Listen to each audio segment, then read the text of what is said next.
请美国代表发言。Thank you to our briefers, and thank you to China for organizing this very important debate. Over the past couple of decades, a welcome shift has occurred in the international community's relationship with Africa. The United States regards itself as a partner to Africa and looks to build on that relationship and strengthen it. And in a relationship of equals, responsibility falls on both parties to contribute to solutions. We applaud and encourage the increasing leadership the African Union and African member states have exercised in contributing to peace operations and battling terrorist and insurgent groups. And today, we reaffirm the African Union's role as an indispensable partner to both the United States and the United Nations in promoting peace and security in Africa. But true progress cannot be achieved unless the efforts of the United Nations and others are accompanied by accountability on the part of governments involved in conflict. The developing famines in Africa are a tragic example of this. More than 14 million people are at risk of famine today in northeast Nigeria, Somalia, and South Sudan. This is a crisis that should be leading every newscast and on the front page of every newspaper.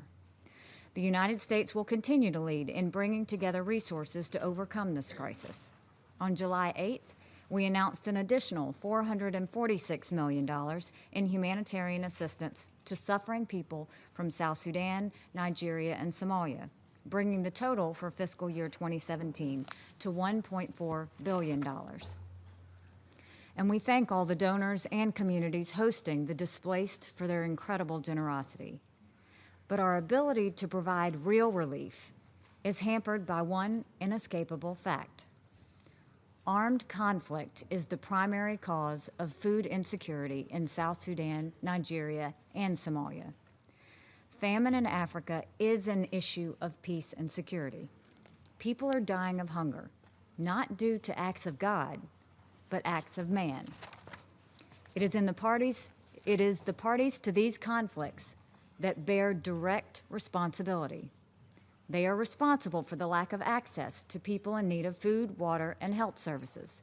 They are responsible as well for the millions of refugees and internally displaced persons suffering in Africa today. In Somalia, more than half the population is in need of humanitarian assistance. But ongoing violence, including deliberate attacks on aid workers, is preventing people from getting the assistance that they need. Al-Shabaab's terrorist attacks, as well as logistical and administrative obstacles, are cutting off access to hard-hit rural areas. We urge the federal government of Somalia and the leadership of the interim federal member states to facilitate delivery of humanitarian goods. And we strongly call for an end to the use of illegal checkpoints by government-affiliated entities. The man-made crisis in South Sudan has created the most refugees in Africa since the Rwandan genocide. This crisis would be much worse if it were not for neighbors like Uganda, which is taking in hundreds of South Sudanese every day. But the patience and generosity of humanitarians are being severely tested. Their efforts to lessen the suffering in South Sudan are being actively obstructed by the government and other parties. These famines are a sign of a collective failure, and any effective response must begin with the nations of Africa themselves. AU member states must ramp up their response to this crisis. AU Commission Chair Faki spoke for many of us when he said, quote, "I cannot hide my deep frustration at the silence and inaction of Africans in the face of the terrible tragedy of famine in these regions." We must continue to look for ways to bolster the capabilities of member states to promote peace and security. The African Union must work with sub-regional organizations and individual states to confront peace and security challenges with one voice. African nations must also work constructively with the United Nations to address an underlying cause of the conflict that is driving the risk of famine in Africa. I have spoken many times about the relationship of human rights violations to conflict. To its credit, the African Union has established a hybrid court in South Sudan to investigate and prosecute individuals who have violated human rights laws during this conflict.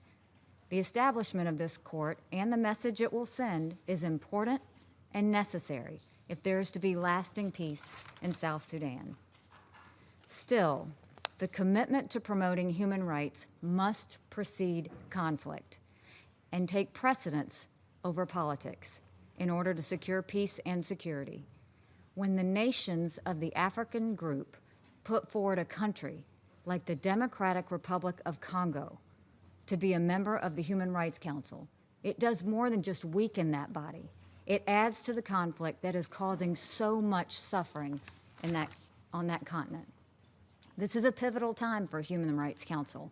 It has the potential to be an asset to the men, women, and children suffering in Africa today. But it can only play that role if its membership consists of nations committed to promoting and upholding universal human rights. And that, in turn, depends on the African states putting forward credible candidates with strong human rights records. The nomination of the DRC is an inexcusable failure of this process.